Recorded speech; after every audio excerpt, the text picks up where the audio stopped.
Hello friends, welcome to my channel the universe vision classes में आपका हार्दिक स्वागत है। चलिए बच्चों, हम लोग टेंथ का यानी कि जो अब हिंदी स्टार्ट करने जा रहे हैं, जो यानी कि वर्णिका यानी कि हम लोग देख लिए थे, जो चैप्टर नंबर 1 से लेकर यानी कि 5 तक था। यानी कि सभी जो चैप्टर्स यानी कि दो दो जो है ना वीडियो आया था, यानी कि जो प्लेलिस्ट में है, अगर नहीं देखे होंगे तो प्लीज़ जाकर प्लेलिस्ट में देख लीजिए।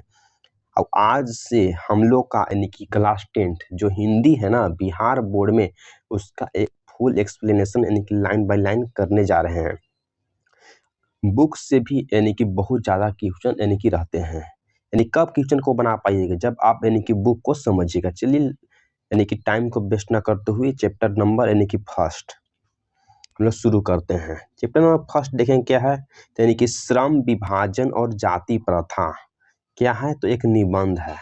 पूछ देगा कि श्रम विभाजन और जाति प्रथा क्या है, तो एक प्रकार का निबंध है। श्रम विभाजन जाति प्रथा एक प्रकार का निबंध है। किसके द्वारा जो है ना वह लिखा गया है, यानी कि भीमराव अंबेडकर जी के द्वारा यह जो है ना वह लिखा गया है। बोल रहा है कि श्रम विभाजन और जाति प्रथा क्या है, तो निबंध है। एक मार्क्स में क्वेश्चन रहता है, किसके द्वारा लिखा गया है, तो भीमराव अंबेडकर की जी के द्वारा जो है वह लिखा गया है। फिर पूछ रहा है, देखिए नहीं कि एकदम जो है ना वह आसान भाषा में समझे, एकदम आसान में फुल एक्सप्लेनेशन यानी कि लाइन बाय लाइन। जो बुक है ना उसका हम फुल एक्सप्लेनेशन जो है वो लाइन बाय लाइन देखते हैं। चलिए आप हमारे साथ प्लीज जुड़े रहिए। चलिए अब यहाँ से देखना हम लोग शुरू करते हैं। देखिए बोल रहा है कि बाबा साहब यानी कि भीमराव अंबेडकर का जन्म 14 अप्रैल 1891 ईस्वी में यानी कि महू मध्य प्रदेश में एक दलित परिवार में हुआ था। बोल रहे हैं कि बाबा साहब यानी कि भीमराव अंबेडकर का जन्म कब हुआ था, एक नंबर का एग्जाम में यानी कि रह सकता है। तो यानी कि 14 अप्रैल 1891 ईस्वी में हुआ था। कहाँ, तो यानी कि महू के यानी कि मध्य प्रदेश में हुआ था। ये कहाँ, तो कौन सा परिवार में, तो दलित परिवार में हुआ था। ये भी क्वेश्चन रहता है। फिर देखिए, मानव मुक्ति के पुरोधा बाबा साहब अपने समय के सबसे सुपीठ जनों में से एक थे। बोल रहा है कि जो भीमराव अंबेडकर जी थे वह सबसे सुपीठ जनों में से क्या थे, तो एक थे। फिर देखिए, प्राथमिक शिक्षा के बाद जो बड़ौदा नरेश की प्रोत्साहन पर उच्चतर शिक्षा की जो है ना प्राप्त करने के लिए कहाँ गए, तो न्यूयॉर्क गए। आपसे पूछ क्वेश्चन जो है वह एक मार्क्स में पूछ सकता है कि जो बाबा साहब जो भीमराव जो अंबेडकर जो है ना वह उच्चतर शिक्षा यानी कि प्राप्त करने के लिए कहाँ गए, तो न्यूयॉर्क यानी कि जो अभी कहाँ है, तो अमेरिका में है, वहां गए। फिर बोल रहा है कि फिर वहां से लंदन गए। फिर कहाँ गए, तो लंदन जो अभी कहाँ है, तो इंग्लैंड में है। आपसे पूछ सकता है कि जो बाबा साहब जो भीमराव अंबेडकर जो है ना और उच्चतर शिक्षा के लिए कहाँ गए, तो सबसे पहले तो वह अमेरिका गए जो न्यूयॉर्क में है। फिर उसके बाद इंग्लैंड गए जो लंदन में है। किसके जो है प्रोत्साहन पर, यानी कि आपसे पूछ सकता है तो बड़ौदा नरेश के प्रोत्साहन पर गए थे। एक मार्क्स में आ सकता है, इसलिए आप अच्छा से नोट्स को बनाइएगा।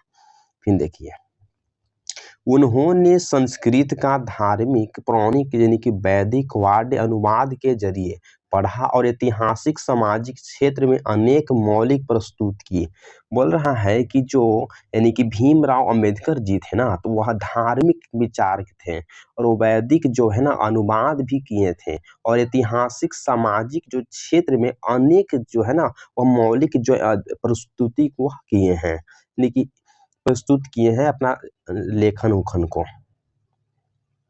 फिर देखिए बाबू यहाँ से फिर पूछ रहा है कि देखिए कुछ यानी कि पढ़ने से पहले हम लेखक परिचय को देख लेते हैं जो जरूरी होता है। फिर देखिए,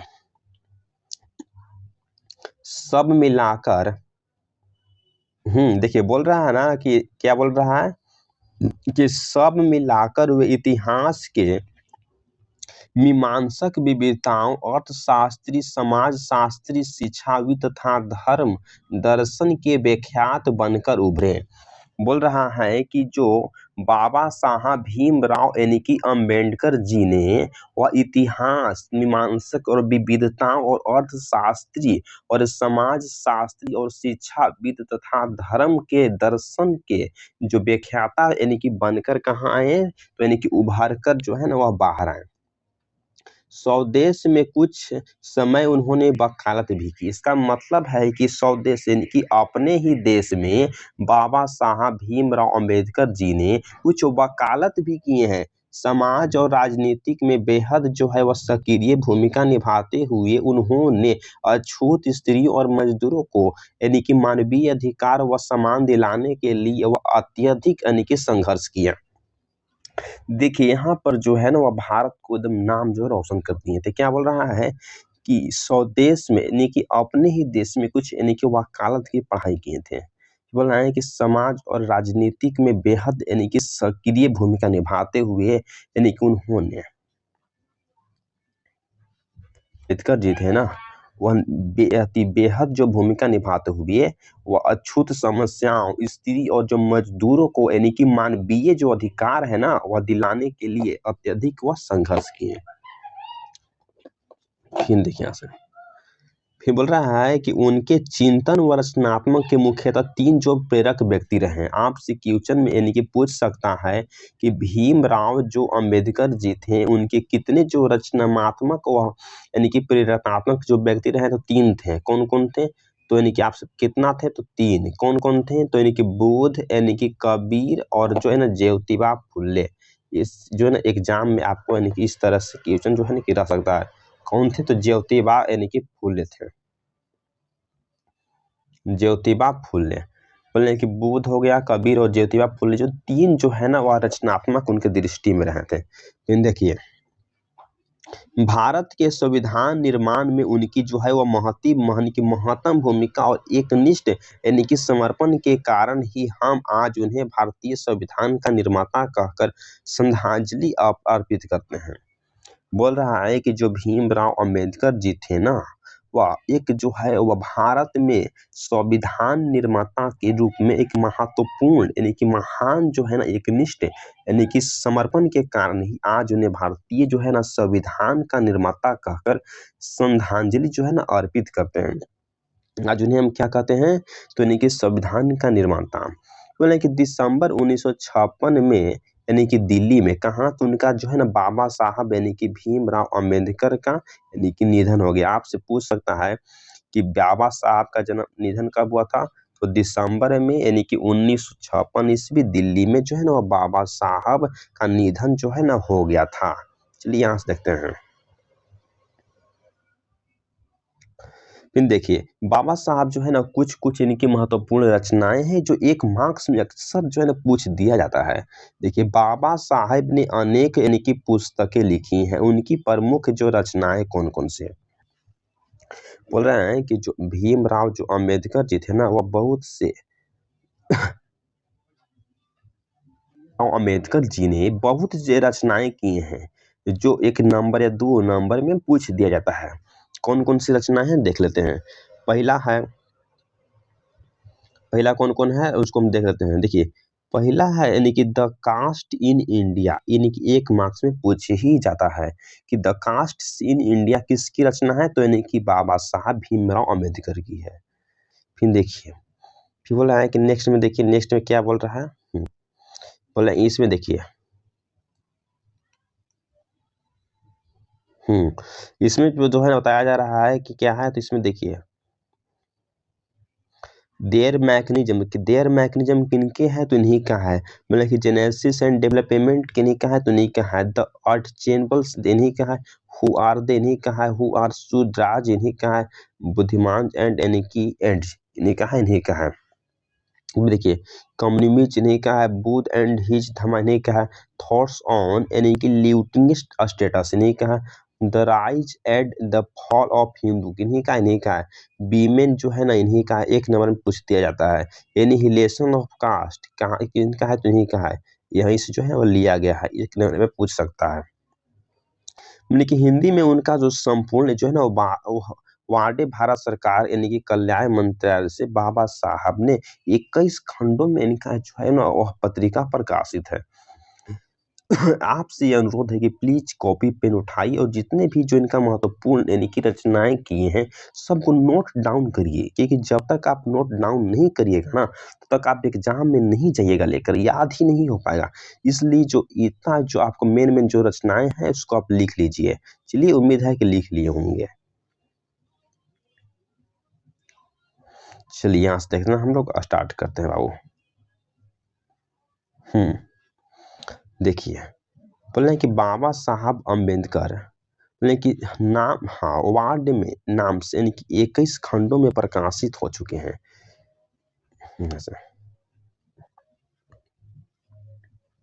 चलिए तो यहाँ से देखते हैं।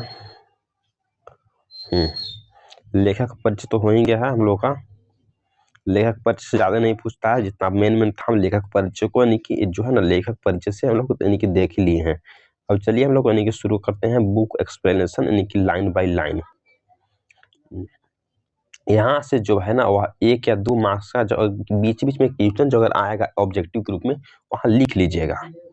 चलिए आप यहाँ से स्टार्ट करते हैं। प्लीज कंस्टेंट होकर आराम से बैठिए और कहानी को समझिए। चलिए देखिए, यह विडंबना की बात है कि इस युग में भी जातिवाद के जो पोषक की कमी नहीं है।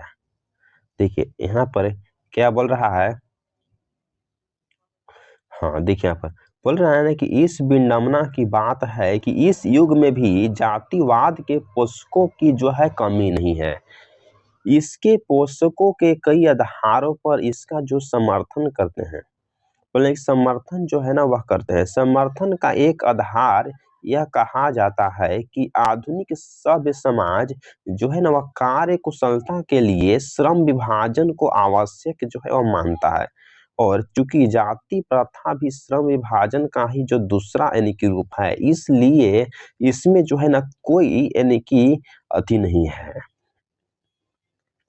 बोला है कि इस तर्क के संबंध में पहली बात तो यह जो है ना वो आपत्तिजनक है कि जाति प्रथा यानी कि श्रम विभाजन के साथ जो है ना वह श्रम विभाजन का भी यानी कि रूप लिए हुए हैं।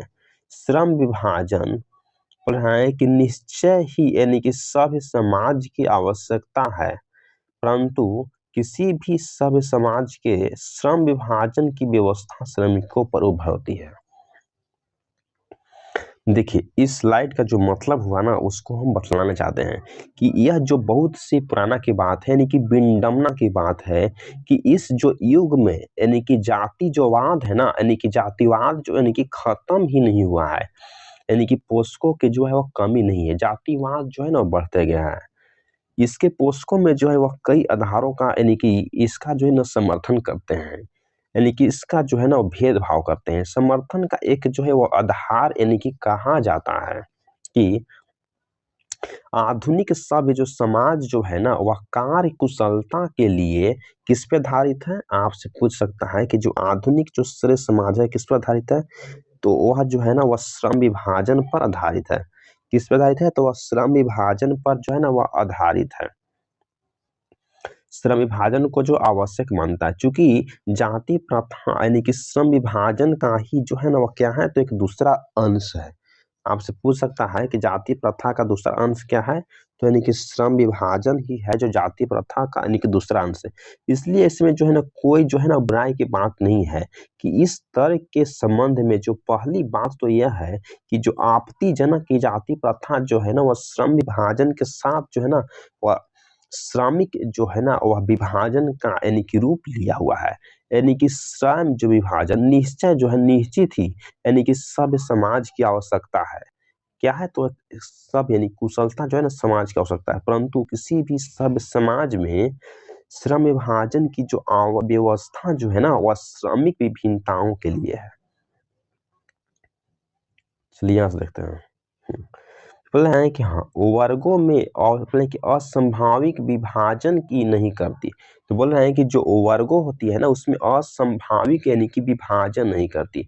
भारत की जाति प्रथा कि एक और जो है ना विशेषता यह है कि श्रमिकों का जो अस्वाभाविक विभाजन ही नहीं करती, बल्कि विभाजित वर्गों को एक दूसरे की अपेक्षा ऊंच नीच भी जो है वह करार देती है, जो यानी कि विश्व में किसी भी समाज में ऐसा नहीं पाया जाता है। जाति प्रथा को यदि श्रम विभाजन अगर मान लिया जाए तो यह जो है वह स्वाभाविक जो है ना वह विभाजन नहीं है, क्योंकि यह मनुष्य की जो रुचि पर आधारित नहीं है। कुशल व्यक्ति या सक्षम जो श्रमिक समाज का निर्माण करने के लिए यह जो आवश्यक है कि हम व्यक्तियों की क्षमता इस पर जो है वह सीमा विकसित करें, जिससे वह अपने पेशा या कर्म यानी कि चुनाव जो है ना खुद से कर सके, स्वयं कर सके। इस सिद्धांत के यानी कि विपरीत जाति प्रथा का दूषित जो सिद्धांत है, इसके लिए जो मनुष्य के जो प्रशिक्षण जो है ना वो अथवा यानी कि निजी क्षमता पर विचार करे। देखिए बोल रहा है क्या, बोल रहा है कि आजकल जो है ना इस युग में जातिवाद को यानी कि जातिवाद जो है ना बहुत चल रही है, और वर्गों में जो असंभाविक जो है वो विभाजन नहीं होती है, यानी कि उसको हम बांट नहीं सकते हैं।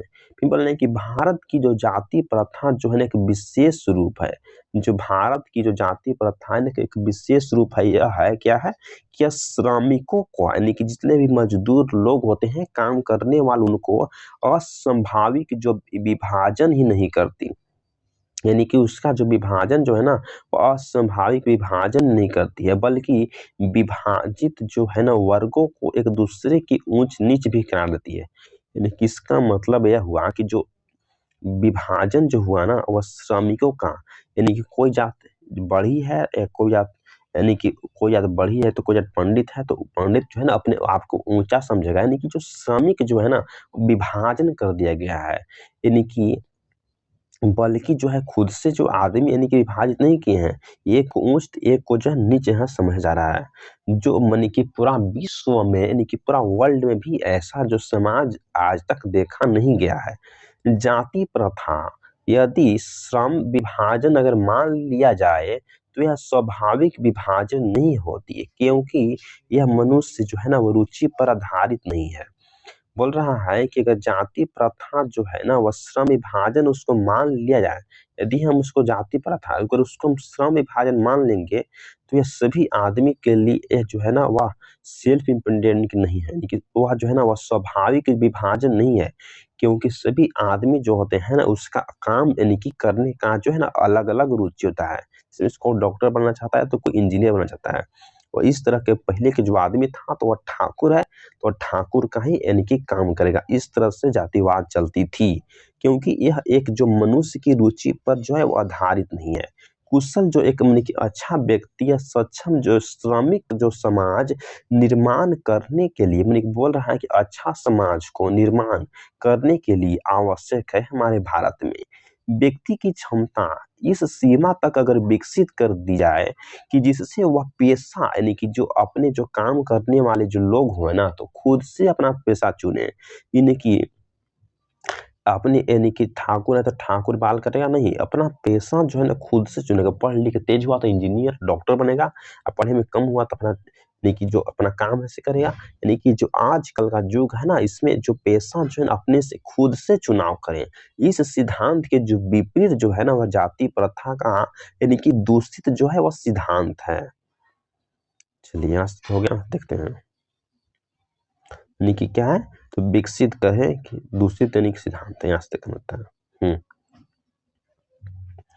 देखिए दूषित सिद्धांत है यह है कि इससे मनुष्य के प्रशिक्षण अथवा उसकी निजी क्षमता का विचार किए बिना दूसरे ही दृष्टिकोण जैसे माता पिता के सामाजिक स्तर के अनुसार पहले से ही अर्थात यानी कि गर्भधारण के समय से ही मनुष्य का यानी कि पेशा निर्धारित कर दिया जाता है।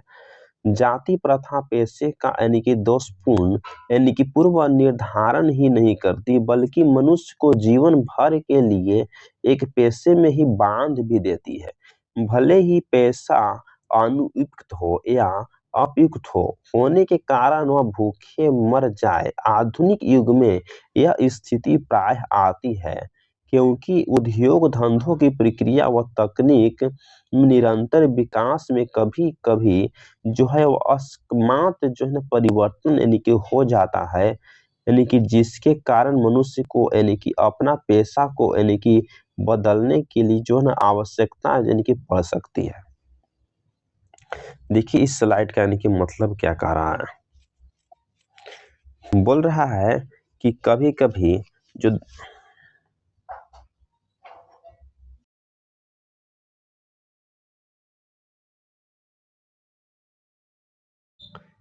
चलिए यहाँ से कुछ जो है ना मेरे डियर छूट गया था, इसको हम रिकवर कर लेते हैं।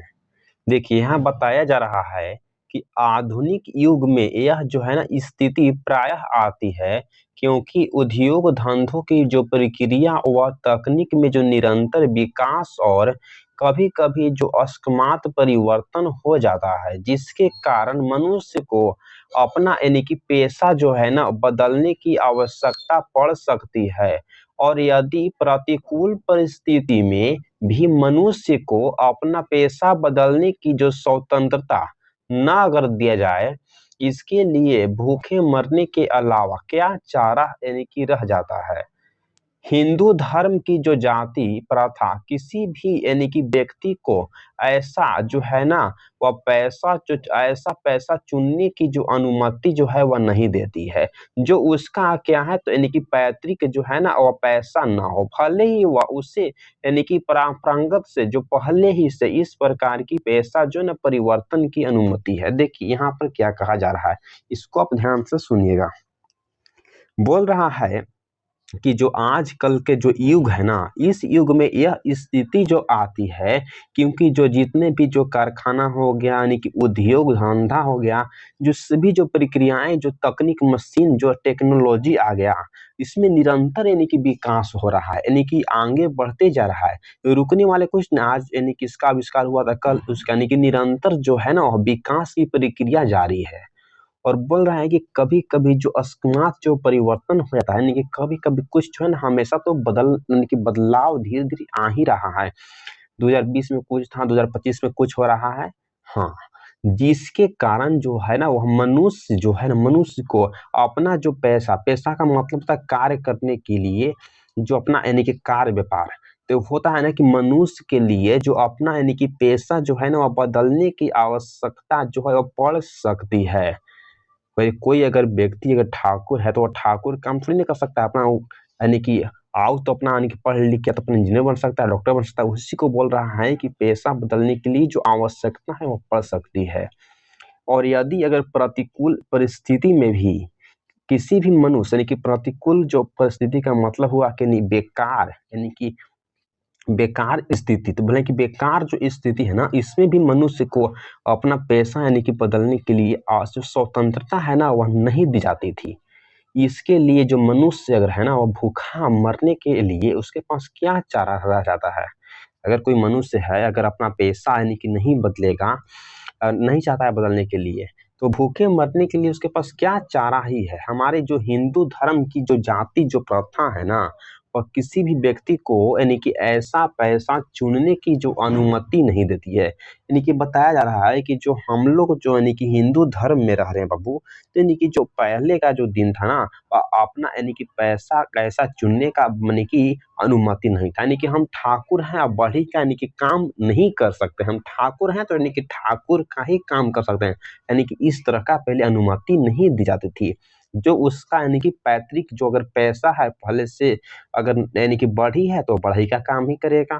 यानी कि जो भले ही उसका जो परंपरागत यानी कि लगातार अपने पुराने वर्षों से चलते आ रहा है पैसा, तो इसी से जो है ना उसका यानी कि कार्य जो यानी कि करने के लिए अनुमति देती थी। फिर देखिए बाबू यहाँ से देखते हैं, बोल रहा है न देकर जाति प्रथा भारत में बेरोजगारी का एक प्रमुख व प्रत्यक्ष जो है ना वह कारण बनी हुई है। बोल रहा है कि जो जाति जो प्रथा है ना वह भारत में क्या बनी हुई है। एग्जाम में आपको 1 मार्क्स में या 2 मार्क्स में क्वेश्चन पूछ सकता है कि जो जाति प्रथा है वह भारत का क्या बनी हुई है, तो आपको लिखना है कि जाति जो प्रथा है वह भारत में बेरोजगारी का एक प्रमुख और प्रत्यक्ष जो है ना वह कारण बनी हुई है। इस प्रकार से अगर हम देखते हैं कि श्रम विभाजन की दृष्टि से भी जाति प्रथा गंभीर दोषों से युक्त है।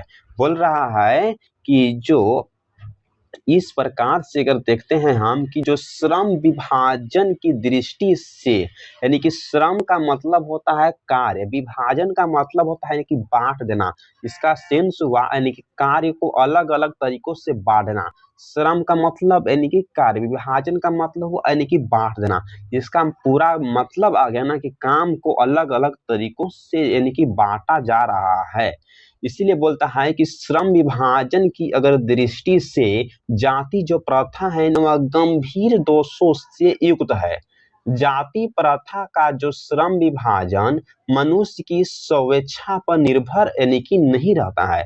मनुष्य की व्यक्तिगत यानी कि भावना तथा व्यक्तिगत रुचि का यानी कि इसमें कोई स्थान अथवा महत्व नहीं रहता है। बोल रहा है कि जो श्रम विभाजन जो है ना वह मनुष्य की जो स्वेच्छा पर निर्भर नहीं रहती है। अगर मनुष्य अगर चाहता है कि हम कुछ यानी कि अच्छा यानी कि कर, जैसे बढ़ई है और चाहे कि लोहार, तो यानी कि लोहार का यानी कि काम वह कर सकता है। स्वेच्छा यानी कि मनुष्य पर निर्भर नहीं है। बोल रहे हैं कि मनुष्य की जो व्यक्तिगत जो भावना है ना, यानी कि जो उसके अंदर का यानी कि जो भावना है और व्यक्तिगत रुचि का यानी कि इसमें कोई स्थान जो है वह अथवा महत्व यानी कि नहीं रहता है। इस आधार पर हमें जो है ना अपने स्वीकार करना पड़ेगा कि आज के उद्योग में गरीबी और उत्पीड़न इतनी बड़ी समस्या नहीं है।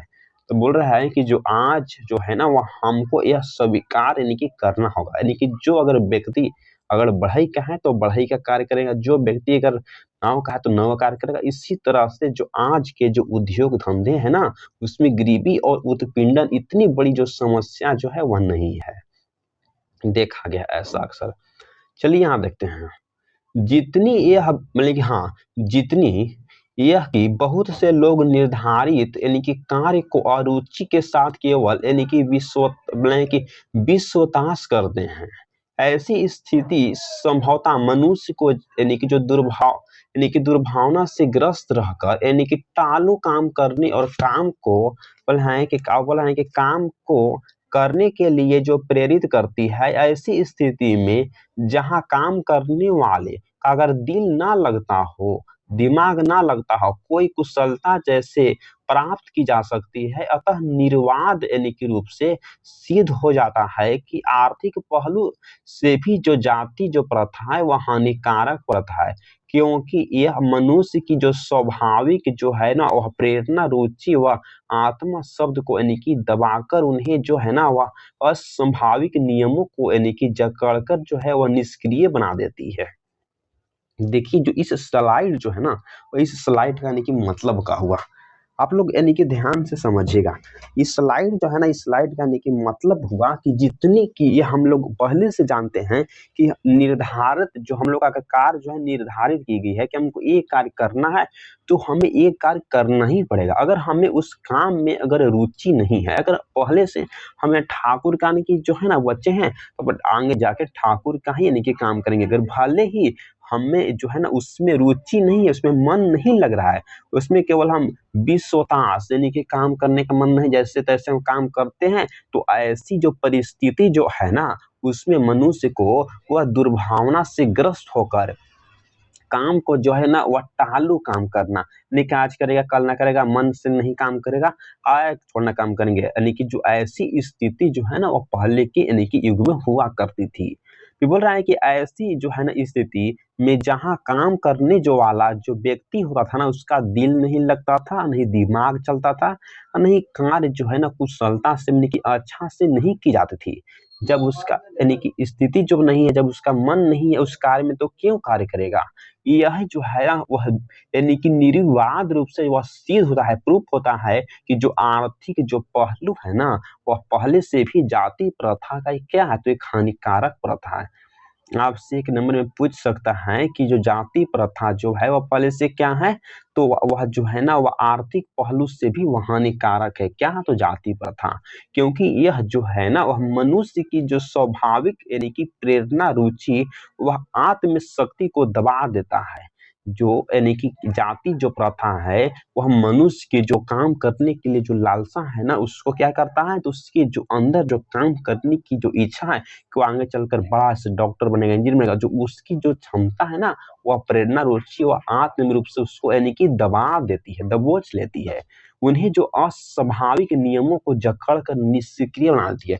जो व्यक्ति अगर पढ़ने में तेज, उसको अंदर जो काम करने की अगर इच्छा है कि आगे चलकर वो बड़ा से बड़ा इंजीनियर बनेगा, तो उसके जो अंदर की जो क्षमता है उसको दबोच कर वो निष्क्रिय यानी कि डीएक्टिवेट कर देती है। चलिए यहाँ से देखते हैं हम लोग, निष्क्रिय कर देती है। चलिए अब यहाँ से प्लीज कंसेंट होकर बनाइए। अगर प्लीज चैनल को सब्सक्राइब नहीं किए हो, चैनल को सब्सक्राइब कर लीजिए द यूनिवर्स विजन क्लासेस को। देखिए यहाँ से, अब मैं समस्या के रचनात्मक पहलू को लेता हूँ। मेरे द्वारा जाति प्रथा की आलोचना सुनकर आप लोग मुझसे यह प्रश्न पूछना चाहेंगे कि यदि मैं जातियों के विरोध हूँ तो फिर मेरी दृष्टि में यानी कि आदर्श समाज क्या है। मेरा उत्तर होगा कि मेरा आदर्श समाज स्वतंत्रता यानी कि समता यानी कि भ्रातृत्व पर जो है वह आधारित होगा। क्या यह ठीक नहीं है? बोले कि भ्रातृत्व अर्थात भाईचारे में किसी को यह जो आपत्ति हो सकती है कि किसी भी जो आदर्श समाज में इतनी गतिशीलता होनी चाहिए जिसमें कोई भी जो है वह वांछित परिवर्तन समाज को एक छोर से दूसरे छोर तक जो है वो संचारित हो सके। ऐसे समाज जो है ना कि यानी कि बहुविध जो है हितों में सबका यानी कि भाग होना चाहिए तथा सबको जो है उनकी रक्षा के प्रति जो है वह सजग यानी कि रहना चाहिए। यानी कि जो स्लाइड है ना, इस स्लाइड का यानी कि मतलब समझिए।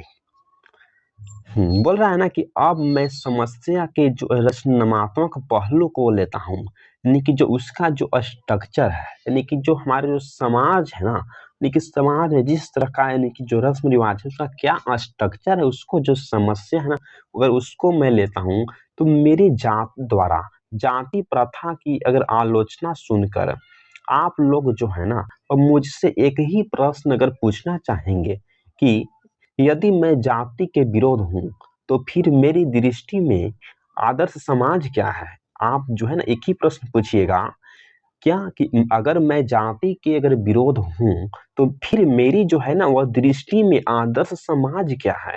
मेरा उत्तर होगा कि हाँ, मेरा कोई जो आदर्श समाज स्वतंत्रता हो, समता हो, भाईचारे का गुण हो पर आधारित होगा। क्या यह ठीक नहीं है? बोले कि भ्रातृत्व का यानी कि जो मतलब होता है यानी कि भाईचारे में कि किसी को भी आपत्ति जो है ना हो सकती है। किसी भी जो आदर्श समाज में इतनी गतिशीलता अगर होनी चाहिए जिसमें कोई भी जो वांछित परिवर्तन समाज को एक छोर से दूसरे छोर तक वह आसानी से पहुंच सके। यानी कि जो बेचारे गरीब हैं वह मेहनत करके आगे यानी कि अच्छा से यानी कि जा सकते हैं। इसमें कोई वांछित जो है ना गुण नहीं होना चाहिए। ऐसे जो समाज के बहुविधि जो है ना वह हिति में सबका यानी कि भाग जो है वह होना यानी कि चाहिए। सबको उनकी जो रक्षा को प्रति जो है ना होना चाहिए।